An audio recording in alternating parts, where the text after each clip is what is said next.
voici présents devant toi. D'un cœur reconnaissant, nous voulons te rencontrer, Seigneur, par ce moment. Par ces instants, Seigneur Dieu. Nous voulons, Seigneur, que tu sois présent. C'est pour toi, Seigneur, que nous sommes réunis, Seigneur. Prends possession, Seigneur, de ces instants. Prends ta place de roi, Seigneur, parmi nous. Règne en maître, Seigneur.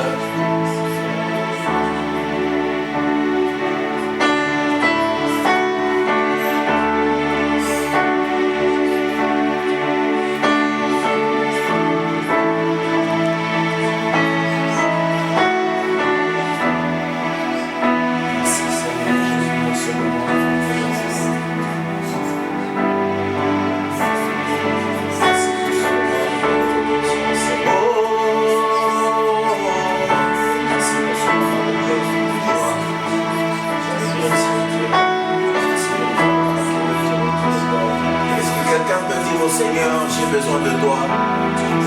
Come on.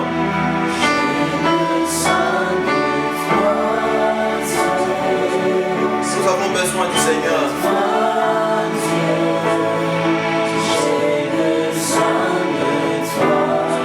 Qu'il soit notre lumière, qu'il soit notre secours pendant ces instants. J'ai besoin de toi.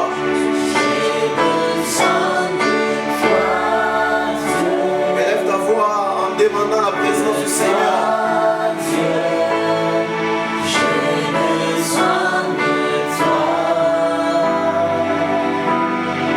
Encore une fois, j'ai besoin de toi, Seigneur.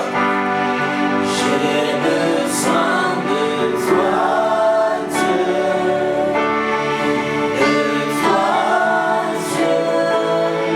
J'ai besoin de toi. Oui, j'ai besoin de toi. J'ai besoin de toi, Dieu. J'ai besoin de toi.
Vous avez besoin que la grâce du Seigneur vous accompagne. Vous avez besoin d'expérimenter Dieu dans une nouvelle dimension. Je prie, pendant que nous serons en train de parler, pendant que nous serons dans le vif de cette exhortation, que la faveur de Dieu soit avec vous. Que la main du Tout-Puissant nous a mis à cœur de partager vous l'avez eu sûrement à l'entendre de plusieurs manières. Vous l'avez eu sûrement à écouter un thème presque parallèle à celui que nous allons exploiter ce soir. Et ce thème, nous l'avons intitulé « Jésus, le nom au-dessus de tout nom ». Jésus, le nom au-dessus de tout nom. Bien aimé, ce que vous devez savoir, c'est que chaque nom a une signification. Derrière un nom, il y a toujours une signification qui accompagne ce nom. Quand on donne les noms, on ne les donne pas au hasard. Quand on donne les noms, c'est par rapport soit à une expérience qui a été vécue, soit à un souhait, soit par rapport à quelque chose que nous aimerions vivre. C'est comme ça qu'on donne les noms. On ne les donne pas pour un plaisir. Les noms sont significatifs. Le nom que vous portez a une certaine signification que peut-être les parents vous ont donné parce qu'ils étaient en train de vivre déjà quelque chose et parce qu'il fallait l'immortaliser et parce que ça coïncidait avec votre naissance. Alors on vous a donné ce nom. Chaque fois que vos parents entendent votre nom, ça leur rappelle une histoire, des choses qu'ils étaient en train de vivre, ou encore une histoire des choses qu'ils pensent expérimenter. C'est pour ça que j'aimerais te dire, tout nom a une signification. Dans les temps de la Bible, vous allez lire plusieurs récits où vous trouverez qu'il y a des gens qui ont donné des noms aux enfants. C'est par rapport soit à l'instruction qu'ils ont reçue de Dieu, soit par rapport à ce qu'ils attendent de l'enfant. Lorsque vous êtes dans le livre de Genèse, vous voyez cette histoire de Léa et Rachel. Chaque fois que l'une d'elles était en train de concevoir pour mettre au monde un enfant, il y avait toujours un nom et avec une signification qu'on donnait à l'enfant qui devait naître. Parce que la femme était en train de vivre certaines choses et elle voulait, elle souhaitait, soit elle a remarqué qu'il y a eu un résultat positif dans ce qu'elle était en train de vivre comme histoire à cette période, et elle voulait immortaliser cela en donnant le nom à l'enfant. Vous trouvez dans 1 Samuel chapitre 1, le verset 20, c'est l'histoire de cette femme qui était autrefois stérile, une histoire qui est presque similaire à celle de Rachel. Lorsqu'on nous parle de Anne, de cette femme de la Bible, elle était stérile et la Bible déclare que chaque fois elle était en train de monter au temple et elle était en train de prier, de pleurer au temple parce que sa rivale qui était Pénina était en train de la mortifier chaque jour. Et lorsque une fois elle est partie au temple et que le Seigneur l'a visitée, il a parlé au travers de l'homme de Dieu qui était au temple appelé autrefois Élie. La Bible déclare que Anne était rentrée chez elle à la maison et lorsque son mari l'a connue, la Bible déclare que le Seigneur s'est souvenu d'elle et le cours de l'année, Anne devint enceinte. Et le moment où elle devait enfanter, le moment où elle devait mettre au monde, la Bible déclare qu'elle a enfanté un fils qu'elle nomma Samuel, car dit-elle, je l'ai demandé à l'Éternel. Il y a des noms qu'on a donnés aux enfants parce qu'il y a une histoire de proximité avec Dieu, il y a une histoire de relation avec Dieu, il y a une histoire que quelqu'un a vécu dans le secret avec Dieu et il a donné le nom à l'enfant au travers de ce qu'il a vécu avec le Seigneur. Je prie que le Seigneur de gloire te fasse expérimenter ce genre de choses, que des choses que tu es en train d'expérimenter dans le secret avec Dieu te donnent des noms que tu peux donner à tes enfants. Ça, si je l'ai aujourd'hui, c'est parce que je l'ai demandé à Dieu. C'est lui qui a pourvu à ce besoin, c'est lui qui a donné cet enfant, c'est Dieu. Et vous allez trouver beaucoup d'exemples comme ça dans la Bible où il y a des gens qui ont donné des noms. Ils ont donné des noms. Et curieusement, lorsque le Seigneur devait naître, il fallait qu'on lui donne aussi un nom. Vous savez, l'humanité entière était dans le péché, l'humanité entière était à la quête du salut auquel aucun homme ne pouvait donner. Les prophètes qui sont venus comme des précurseurs pour annoncer comment ce salut devait venir, ils ont annoncé jusqu'à un certain moment, mais il n'y avait toujours personne qui devait venir concrétiser et matérialiser ce salut-là. Lorsque Dieu lui-même devait trouver solution par rapport à cette préoccupation au travers de notre Seigneur, et il devait naître dans une chair humaine, il devait se manifester au milieu des hommes, il devait se révéler devant les hommes.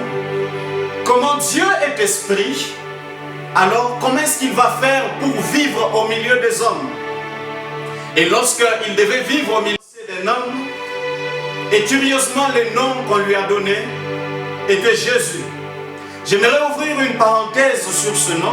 Vous lisez les livres apocryphes, vous allez trouver qu'il y a même un auteur d'un livre, qui répondait au nom de Jésus. Lorsque vous lisez dans la généalogie de notre Seigneur, là nous sommes dans Luc au chapitre 3, le verset 29, vous allez vous rendre compte que lorsqu'on est en train de citer la généalogie de Jésus, en commençant par Jésus, fils de Joseph, et en remontant jusqu'à ses ancêtres, arrivé en Luc chapitre 3, le verset 29, on nous cite un nom, Jésus. C'est-à-dire que même dans la généalogie de Jésus, ce nom a existé avant.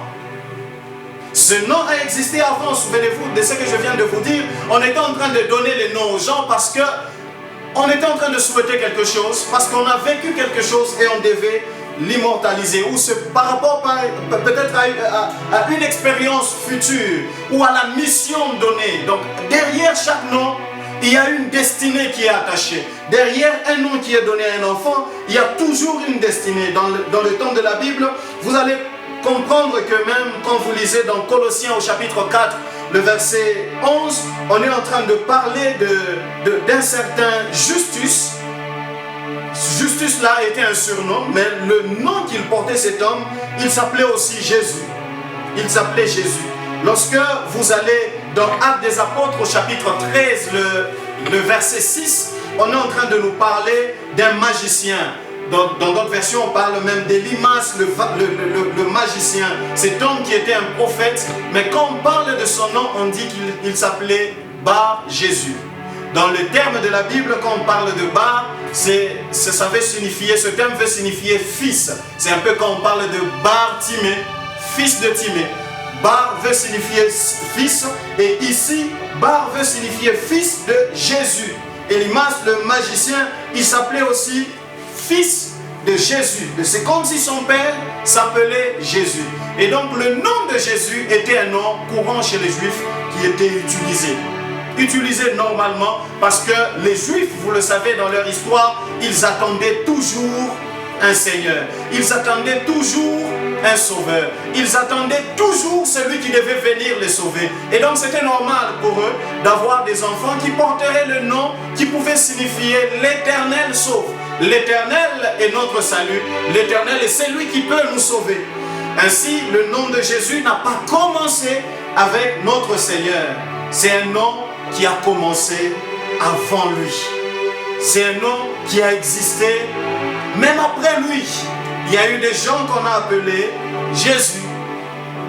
Parce que les parents voulaient repasser dans leur cœur, voulaient ou aspirer à expérimenter le salut du Seigneur.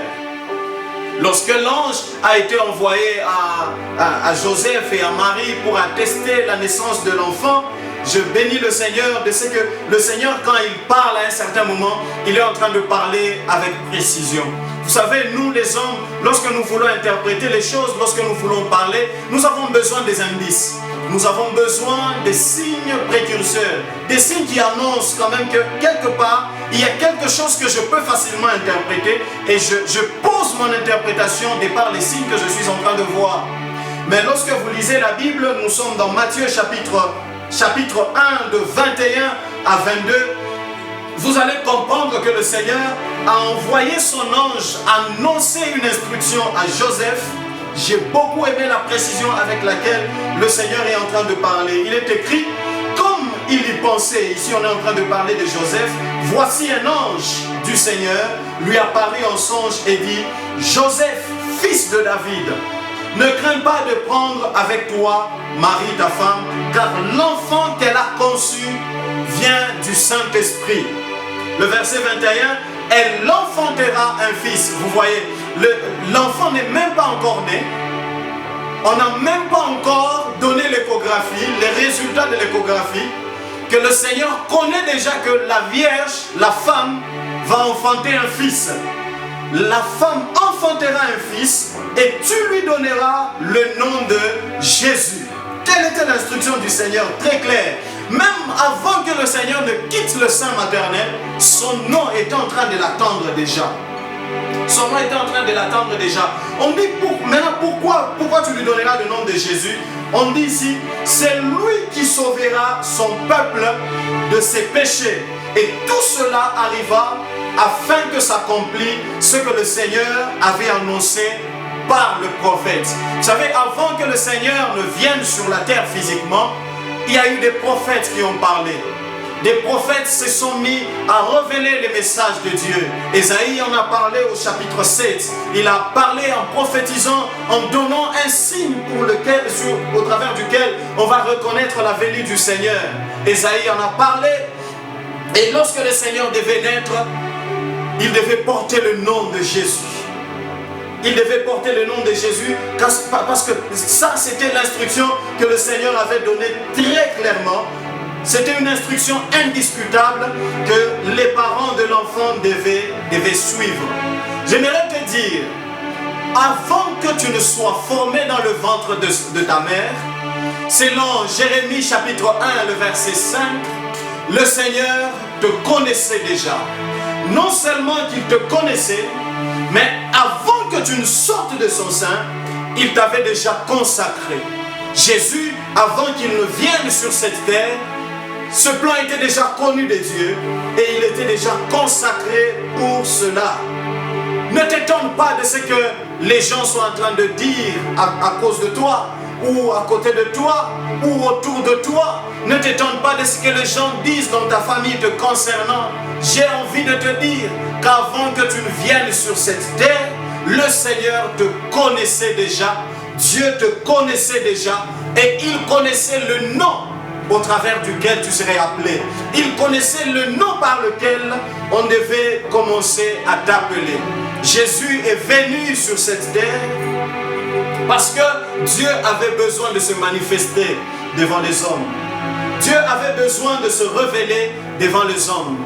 Les hommes avaient besoin de Dieu. L'humanité tout entière avait besoin de Dieu. Mais comment expérimenter un Dieu qui est esprit? Tout ce temps, il a suscité des juges. Tout ce temps, il a envoyé des rois. Tout ce temps, il a envoyé des prophètes. Mais ils n'ont pas résolu le problème. Ce problème qui n'a pas été résolu par les prophètes, par les rois, par les juges, ne pouvait être résolu que par Dieu et Dieu seul. Vous savez, il y a une image qui est en train de passer à mon esprit, c'est que quand il y a deux personnes qui sont de nations différentes, qui ne savent pas se comprendre parce que l'un est en train de parler une langue que l'autre ne comprend pas. Je donne un exemple, un Chinois et un Français, lorsqu'ils veulent parler, le Chinois qui ne connaît jamais le Français et le Français qui ne connaît jamais le Chinois, ils ne s'entendront jamais. Ils ne s'entendront jamais parce que ils ne connaissent pas la langue qui se parle de l'autre côté. Le Chinois ne connaît pas le Français et le Français ne connaît pas le Chinois. Pour qu'il y ait cet entendement, pour qu'il y ait une compréhension, de comprendre l'un la langue de l'autre. Mais quand il y a deux Chinois, il y a un Chinois et un Français qui sont en train de se parler, je m'excuse de parler de ces deux peuples, nous pouvons, en lieu et place, tu peux prendre un autre peuple, ça dépend. Mais je veux juste illustrer que lorsque deux personnes qui parlent des langues différentes sont en train de vouloir converser, ils ne se comprendront pas, à moins qu'ils aient un interprète. C'est-à-dire quelqu'un qui est là, qui comprend mieux la langue de l'autre et la langue de l'autre et qui peut servir de pont, au travers de qui l'un peut passer pour communiquer un message à l'autre et l'autre peut passer pour communiquer un message à l'autre. Sans quoi, les deux seront là. Ils peuvent avoir des choses qui vont les bénir, mais ils n'en bénéficieront pas parce qu'ils ne se comprendront pas. L'un peut avoir des richesses à communiquer à l'autre, mais il ne parviendra pas à lui communiquer ce que Dieu te dira. Tu ne comprendras pas le plan de Dieu en dehors de Jésus-Christ. Pour mieux comprendre le plan de Dieu, tu as besoin de comprendre Jésus-Christ. Tu as besoin d'avoir une relation avec Jésus-Christ. S'il n'y a pas d'interprète entre les deux personnes que nous avons illustrées, les messages seront là, les richesses seront là, mais il y aura difficulté de faire ce partage parce qu'il n'y a personne qui peut servir de pont. Alors Jésus, il est venu pour servir de pont entre l'homme et Dieu, de sorte que l'homme peut contacter directement Dieu, et quand Dieu se révèle à l'homme peut le comprendre. Jésus-Christ, notre Seigneur. Vous voyez ce qu'il est venu faire. Sûrement ce que je nous ai dit au début, il y a des ceux-là qui ont porté son nom avant lui, mais ils n'ont pas fait le service de son nom. Il y a ceux-là qui ont porté le nom de Jésus, mais ils n'ont pas apporté le salut sur cette terre. Ils n'ont pas apporté le salut à l'humanité. Mais lui, quand il est venu avec la vraie vie que portait son nom. C'est-à-dire que les autres qui ont porté, ils le portaient seulement à souhait. Ils le portaient seulement parce qu'ils voulaient expérimenter. Ils le portaient seulement parce qu'ils ont vécu une certaine situation. Mais quand lui, il est venu vraiment proclamer la vérité de son nom. C'est pourquoi il a dit que je suis la vérité et la vie. Si vous avez besoin de trouver la vie, vous n'avez pas besoin d'un autre Jésus que celui qui est mort, crucifié à la croix pour vous. Celui-là est venu communiquer la vraie vie. Celui-là est venu vous transmettre la vraie interprétation de ce que signifie le salut. La Bible déclare, Paul et Timothée écrivant à l'église de Philippe, la Bible déclare, nous sommes dans Philippiens au chapitre 2, de 5 à 11. L'apôtre nous exhorte et dit, ayez en vous les sentiments qui étaient en Jésus-Christ, lequel, existant en forme de Dieu, n'a point regardé comme une proie à arracher d'être égal avec Dieu, mais s'est dépouillé lui-même en prenant une forme de serviteur, en devenant semblable aux hommes et ayant paru comme un simple homme. Il s'est humilié lui-même, se rendant obéissant jusqu'à la mort, même jusqu'à la mort de la croix. Verset 9, c'est pourquoi aussi Dieu l'a souverainement élevé et lui a donné un nom, et lui a donné le nom qui est au-dessus de tout nom, afin qu'au nom de Jésus, sous la terre, et que toute langue confesse que Jésus-Christ est Seigneur à la gloire de Dieu le Père. Vous voyez, ici l'apôtre est en train de nous exhorter à accepter. Nous aimons souvent quand on est dans la gloire, de rester dans cette gloire. Quand c'est un service qui est presque déshonorant, qu'on nous demande de rendre, nous mesurons par rapport à notre personnalité. Nous regardons et nous disons, est-ce qu'un tel homme, je peux faire ce qu'on me demande là? Est-ce que dans cette gloire, je peux servir comme ça? Je peux descendre un peu plus bas comme ça pour servir et faire ce qu'on me demande là? Le salut de l'humanité demandait à ce que quelqu'un puisse sacrifier une gloire. Et le Seigneur Jésus l'a fait. Il a sacrifié sa gloire pour venir servir au dessein de Dieu. Il a sacrifié sa gloire pour venir servir à la volonté de Dieu, à la volonté du Père. Et lorsqu'il est venu servir, la Bible déclare qu'après ce service, Dieu lui a donné un nom qui est au-dessus de tout nom. J'aimerais te dire une chose. Tu veux avoir de la renommée dans ta vie, à un certain moment, la renommée ne passe pas par une autre adresse que l'adresse du service. À un certain moment, lorsque vous lisez la Bible, dans Jean au chapitre 10, au chapitre 12, je m'excuse, le verset 26, lorsque vous lisez la Bible, dans Jean chapitre 12, le verset 26, le Seigneur lui-même est en train de parler. Il dit, si quelqu'un me sert, qu'il me suive. Et là où je suis, là aussi sera mon serviteur. Il conclut en disant, si quelqu'un me sert, le Père l'honorera. tu cherches l'honneur, tu cherches les estimes, tu cherches l'élévation. À des moments, l'élévation ne passe que par le service. Si tu veux être élevé, tu ne peux pas être élevé sans servir. Et il faut servir pour avoir les résultats de l'élévation après. Du reste, on n'a pas de résultats positifs. C'est alors que son nom a reçu la plénitude de tout son sens. De sorte que Jésus-Christ est devenu le Seigneur de l'humanité. En dehors de lui, il n'y a point de salut. Seul Jésus est la raison de notre existence. Et j'aimerais dire à quelqu'un, si dans ta vie tu as fait face à des noms qui sont élevés, je suis en train de te présenter le nom de celui qui est élevé au-dessus de tout nom. Il est élevé au-dessus de ce nom qu'on appelle Covid. Il est élevé au-dessus de tout nom qui peut se proclamer dans ce temps. Et même dans les temps à venir, le nom de Jésus est au-dessus. Même au-dessus du nom de ta maladie, même au-dessus du nom de ta souffrance. Jésus est au-dessus de tout. C'est pourquoi ne t'inquiète pas. Tu n'as pas fait un mauvais choix de l'avoir pris comme ton Seigneur. Tu n'as pas pris une mauvaise décision de l'avoir choisi comme ton Seigneur. Il est celui qui est au-dessus de tout. C'est pourquoi pendant que je suis en train de te parler, j'aimerais que tu fasses, que tu repasses ceci dans ton esprit. Que Jésus est au-dessus de tout. Que Jésus a reçu un nom qui est au-dessus de tout nom. Je ne sais pas quel est le nom qui est en train de t'intimider. Peut-être que tu as un dossier en justice et il y a un nom qui t'intimide parce que tu sais qu'au-delà de celui qui se plaint contre toi, il y a un nom qui pèse. J'aimerais dire, Jésus est le nom de ceux qui n'ont pas de nom. Jésus est le nom de celui qui n'a pas de nom. Si tu es là dans ta vie, dans ta famille, il n'y a pas de nom. Vous savez, sur cette terre, il y a des noms. Les hommes se sont fait des noms. Mais Jésus, il est notre nom.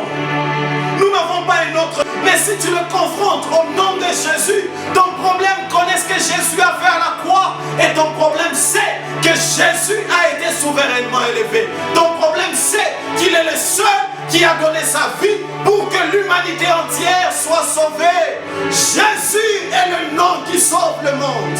Jésus est le nom qui a sauvé l'humanité. Les apôtres étaient contents de l'avoir connu. Pierre était content de l'avoir reçu. À un certain moment, lorsque le Seigneur a vu que les autres étaient en train de partir, il a vu Pierre, il lui dit, mais pourquoi est-ce que vous ne partez pas? Pierre se tourne vers lui, il lui dit, vers qui allons-nous aller encore? Parce que toi, tu as les paroles de la vie. J'aimerais te dire, il y a des noms qui proclament des paroles de la mort, mais le nom de Jésus est le seul nom qui peut te donner la vie. Le nom de Jésus est le seul nom qui peut te donner une bonne santé. Le nom de Jésus est le seul nom qui est élevé au-dessus de tout nom. Le nom de Jésus. Le nom de Jésus. Le nom de Jésus. Aucun prophète sur cette terre, aussi puissant soit-il, en œuvre et en parole, ne peut atteindre la dimension du nom de Jésus. Ne peut atteindre la dimension du nom de Jésus. Si vous voulez que je vous interprète le résultat que je connais dans la vie, je vous dirai que c'est Jésus. Seul Jésus peut. Seul Jésus me fait arriver là où je suis. Seul Jésus marche avec moi. Et je te propose ce Seigneur. Je te propose de faire connaissance avec ce Seigneur. Je te propose d'attacher ta vie à ce Seigneur. Lorsque tu t'attaches à Jésus, tu ne manqueras de rien. Lorsque tu t'attaches à Jésus, tu ne souffriras pas. Même quand tu manques de tout, même quand tu manques de tout ce que les hommes peuvent manquer, tu seras dans la joie parce que le Seigneur sera ta joie. Oh, gloire à Dieu! Gloire à Dieu de ce que Jésus est venu nous faire comprendre les réalités divines.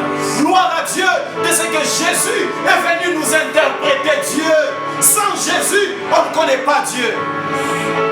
Sans Jésus, on ne le comprendra pas. Mais Jésus est la plénitude de l'interprétation divine. J'aimerais que tu fermes tes yeux là où tu es, que tu commences à contempler le Seigneur de gloire. J'aimerais qu'on passe un moment d'intimité avec ce Jésus. J'aimerais qu'on passe un moment d'intimité avec ce Jésus. Je ne sais pas quel est le nom qui est en train de dominer dans ta famille. Je ne connais pas le nom qui est en train de parler plus haut et plus fort. Regardez, dans la Bible, il y avait un géant qui s'appelait Goliath. Son nom s'appelait Goliath. Quand il parlait, c'était la terreur, la pagaille dans tout Israël. Mais le nom de Jésus, il est plus grand que le nom de Goliath. Le nom de Jésus, le nom qu'il a reçu, le nom qu'il a reçu, le nom qu'il a reçu après avoir tout accompli à la croix, le nom qu'il a reçu après avoir réalisé la mission divine, le nom qui est élevé au-dessus de tout nom. Le nom au-dessus de tout nom. J'aimerais que tu implores Jésus. J'aimerais que tu l'implores là où tu es. J'aimerais que tu l'appelles dans ta vie. Que tu l'appelles. Tu as remarqué que tu n'as pas de nom. Tu as remarqué que face à ce problème, tu n'as pas de nom. Face à cette maladie, tu n'as pas de nom de médicament qui peut trouver solution à ça. Les hommes ont cherché la solution pour résoudre ce problème de Covid. Mais jusque-là, ils ont tâtonné en cherchant des produits à gauche, à droite. On nous a donné des mesures barrières et tout ça. Mais aucun nom ne pouvait trouver solution à ça. J'aimerais dire que même devant Covid, Jésus a reçu le nom au-dessus de tout nom. Jésus a reçu le nom au-dessus de tout nom. J'aimerais que tu commences à l'implorer, que tu commences à l'appeler dans ta vie, que tu commences à faire appel à lui. Appelle Jésus, appelle Jésus, appelle Jésus dans ce problème, appelle Jésus dans cette difficulté, appelle Jésus dans ce tourment, appelle Jésus dans cette difficulté que tu traverses, appelle Jésus. Jésus, nous t'appelons. Nous t'appelons Seigneur. Nous t'appelons Seigneur notre Dieu. Nous t'appelons Jésus de Nazareth. Il n'y a que toi Seigneur. Il n'y a que toi. Il n'y a que toi qui peux résoudre ce problème. Il n'y a que toi Seigneur qui peut résoudre, Seigneur Dieu de gloire, les difficultés par lesquelles nous passons Seigneur. Il n'y a que toi Seigneur. Nous te faisons confiance. Nous t'appelons Seigneur, ô Dieu de grâce. Nous t'appelons Jésus, toi qui es venu nous interpréter la divinité, toi qui es venu nous démontrer la révélation parfaite des dieux, toi qui es venu, éternel Dieu de gloire, Père, manifester la visitation des dieux, la compréhension des dieux à l'humanité, toi qui es venu nous faciliter Dieu. Seigneur Jésus, nous t'appelons dans nos vies. Seigneur, accepte d'intervenir, de toucher la vie de mon frère tout de suite. Au nom de Jésus de Nazareth. Au nom de Jésus de Nazareth. Oh Dieu. Alléluia. Alléluia. Bien-aimé, pendant ces temps, je sens dans mon cœur que nous devons aider une personne. Une personne qui n'a pas une relation personnelle avec le Seigneur. Tu es là où tu es, tu as remarqué que dans ta vie, le Seigneur n'est pas là. Tu es en train de conduire ta vie de toi-même parce qu'on ne t'a jamais parlé du Seigneur. Si tu confesses de ta bouche, si tu confesses de ton cœur le Seigneur Jésus, si tu le confesses de par ta bouche, tu seras sauvé. Aujourd'hui, il y a lieu que tu sois sauvé. Lorsque tu vas accepter qu'il fasse son entrée dans ta vie, il est là pour toi et il veut te sauver. J'aimerais prier avec toi qui te rends compte que Jésus n'est pas le Seigneur de ta vie. Tu vas élever ta main avec moi et nous allons prier ensemble. Nous allons t'aider à le recevoir. En dehors de lui, il n'y a pas de salut. Il n'y a pas de salut. Il n'y a de salut en aucun autre nom qui nous a été donné dans les cieux et sur la terre. Le nom par lequel nous devions être sauvés si ce n'est le nom de Jésus. C'est pourquoi je vais te demander, toi qui veux l'inviter dans ta vie, tu veux qu'il soit ton Seigneur. Tu as remarqué que même l'influence que tu as, sans lui, ça ne vaut rien.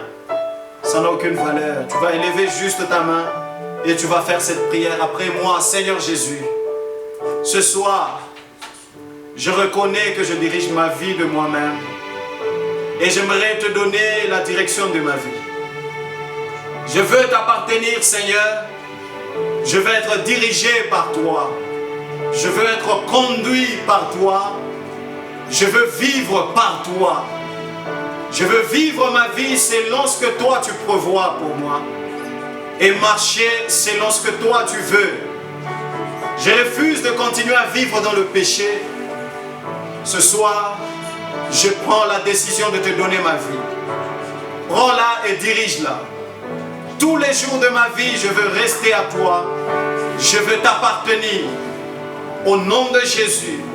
Seigneur, je veux te connaître. Je veux faire une marche avec toi pour toute ma vie. Je ne veux pas abandonner en cours de chemin, en cours de route. Je veux poursuivre cette marche jusqu'à ce que tu reviendras. Jusqu'à ce que tu reviendras. Je veux rester ton enfant qui obéit à tes préceptes, qui obéit à tes instructions. À dater d'aujourd'hui, ma vie appartient à Jésus. Que personne ne me fasse plus de la peine. Le péché n'a aucun pouvoir sur moi. Le diable n'a aucun pouvoir sur moi. Ma vie appartient à Jésus. J'appartiens à Jésus pour tous les jours. Au nom de Jésus, nous avons ainsi prié. Amen, amen. Que le Seigneur vous bénisse abondamment. Vous qui venez de donner votre vie au Seigneur, j'aimerais vous dire et vous attester encore d'une chose. Si vous n'aviez pas de nom avant cette prière, après cette prière, il y a un nom qui vient de vous être donné.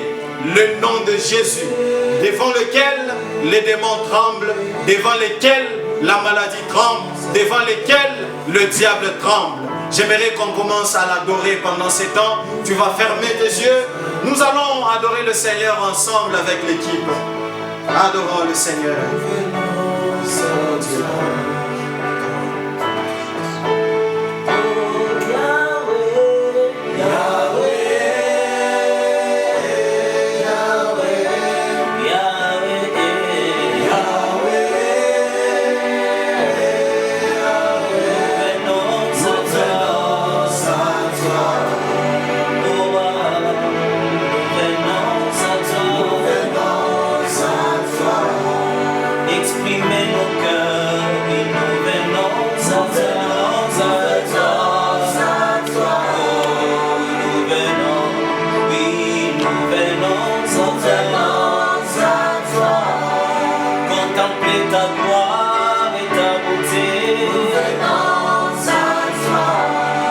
Exprimer nos cœurs, oui, nous venons à toi. Élevons nos voix, oui, comme cela. Élevons nos mains.